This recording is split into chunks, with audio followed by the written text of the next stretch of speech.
Hello guys, সবাই কেমন আছেন? সো আজকে আমরা আছি সর্ষের ক্ষেতে ঘুরতে।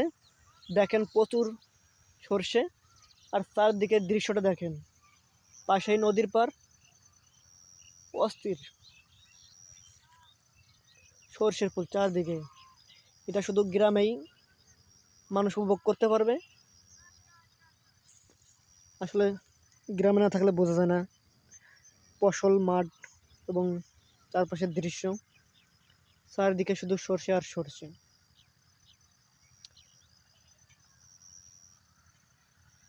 সূর্য ডুবে যাচ্ছে ইতিমধ্যে।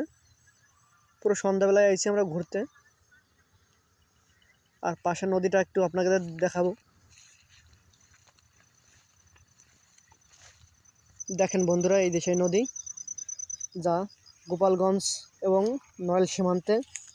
এই নদীটা পশ্চিম দিক চলে গেছে নড়াইল সীমান্তে এবং পূর্ব দিক সীমান্তে চলে গেছে গোপালগঞ্জ সীমান্তে।